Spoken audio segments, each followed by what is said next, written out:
Well, well. How have you been? How have you been? How's everybody been, man? How's everybody been, man? We are back to a degree. Football is slightly back. Before I talk about the Ravens pick, I'll say this. The Chiefs getting Xavier Worthy. Because, before the Chiefs drafted Xavier Worthy, they already had Travis Kelce, of course. They already had Rashee Rice, of course. They signed on the offseason Hollywood Brown. Interesting. And now they got Xavier Worthy. I'm going to be honest. That's tough. That's tough. Do you know who the Kansas City Chiefs are to me now?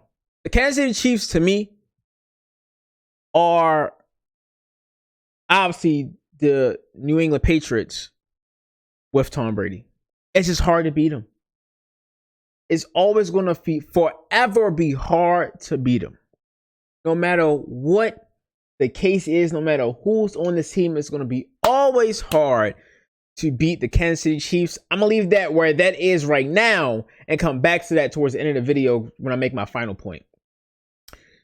But in the first round, at pick 30, Baltimore Ravens select cornerback Nate Wiggins. I'm very happy that we went cornerback here. I felt we didn't need to go cornerback or tackle. I did not think wide receiver was the choice. I always thought cornerback was always going to be the choice, especially with how the ending of the season went with the last play that you saw on the field was Travis Kelce. Or was it Travis Kelce? I'm sorry, it was a Chiefs wide receiver cooking a third or fourth string Ravens cornerback. So I knew cornerback was going to be the move for us. I'll be honest. I did not want Nate Wiggins.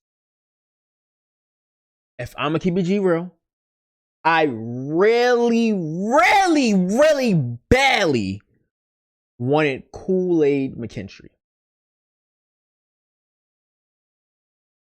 And if y'all follow me on all my socials when it comes to Twitter, Instagram, stuff like that, y'all would know that I was heavily campaigning for the Ravens to draft Kool-Aid McKinstry.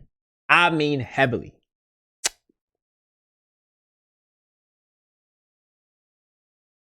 I think the reason why I did not go Kool-Aid here was because it's being reported that Kool-Aid McKinstry wouldn't be ready for camp. Or he could be. He's had some, I don't know if it's a Lens Frank injury. And I know it's an injury to do with his foot, right? Where he wouldn't be ready for some sort of camp. You have to slow him, slow walk him into the process. And I know EDC is under the belief that they kind of want to stray away from that now. When that happened with Hollywood, it happened with Rashad Bateman. Obviously, Ojabo having an injury coming in. Somebody else had an injury coming in when we drafted them, but I know they wanted to stop doing that to an extent. Which I'm okay with. I get that. Nate Wiggins is a great player. Let me start off by saying that he is a great player. I don't want y'all to take this the wrong way. This nigga is just too pretty for me. That's just me. Pause. No Diddy. He's just too pretty for me. What I mean by that is he just, you know what I'm saying? I need a rough nigga. I need a rough rider at cornerback, bro. We've been missing that dog at cornerback for a long time. We had it with Marcus Peters. We had it, and it fit perfectly with our defense, bro. We need somebody else like that, dog. Not saying Nate Wiggins is not like that. I'm just saying this nigga is just too pretty for me. That's just my personal opinion. That's how I feel.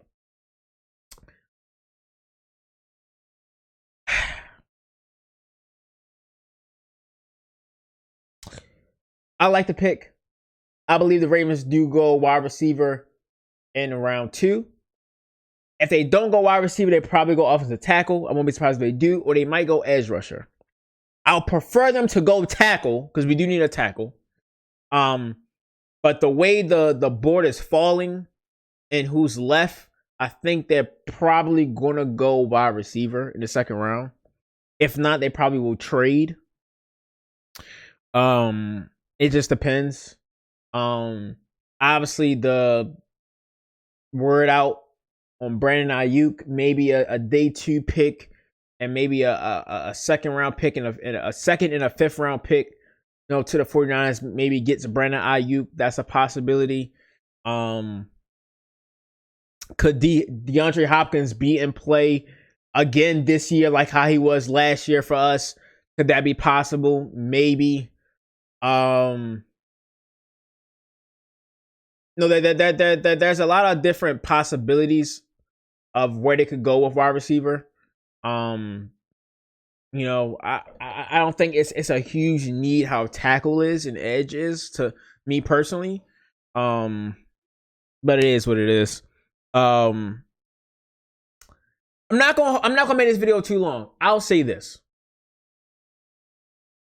With the additions of Derrick Henry, I like Deontay Hardy, by the way.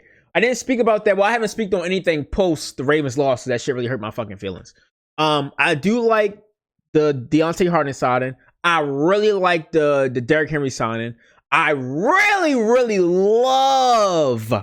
absolutely love the re-signing of he's escaping me. His name is escaping me. Jesus Christ, his name is freaking escaping me. But the linebacker, light-skinned dude that we re-signed. Oh my God, his name is freaking... His name is Kyle Van Noy. I love that we re-signed Kyle Van Noy. He's perfect for our team. I like the re-signing... the extension of Bateman as well. That frees up some cap space. And he's reported to get about $5 or $6 million a year. I think that's what he's probably going to get. About 5 or 6 mil as base, and probably with some incentives, he probably reached up to about the 8 to 10 mil. If I'm not mistaken, that's what I've been reported, and that's also what I have heard from somebody in the know, that he could possibly get up to 8 to 10 M's, maybe even a little bit more than that with incentives. But that's here on there. I'll end it off with this, man. To me, that's 3 things, right? There's 3 most important things that the Ravens have to accomplish to win a Super Bowl. One of them is definitely cornerback. I believe cornerback was very important for us. When it comes to late in the year, especially in playoffs, you need that. Second thing is the consistency of Lamar Jackson in big games. What I mean by that is, on key downs and key moments in the game, Lamar has to stay consistent. He has to stay that great player and not play hero ball too much, where the game is now out of reach because he's played hero ball, right? Because Lamar is a player that he's great on feel, meaning that he can feel the momentum shift, and he try to swing the pendulum of momentum back to the Ravens side. Sometimes they can cause hero ball and can sometimes cause faults. But the number one most important thing to me personally, is situational football and situational awareness by the entire team. And that starts with John Harbaugh. Listen, you can sign as many great players as you want. You can sign, Derrick Henry. Even though we damn near had a great value of Derrick Henry already on our roster with Gus Edwards, we only ran him 3 times in the playoffs. You can sign as many great players as you want.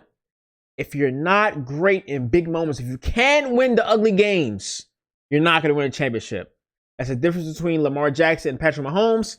That's also the difference between the Baltimore Ravens and the Kansas City Chiefs. I'm going to keep it G-real. This draft is beautiful. The players we signed is great. But we just got to be better at situational football, man. I'm not going to hold you up too long. Love and share with you, man. I cannot wait for football season, man. I can't wait. I'm very excited for Nate Wiggins in the future of everyone else. I'm also excited how his defense will look without Mike McDonald. But anyway, love and share with you, man. Until next time. Being with CM2.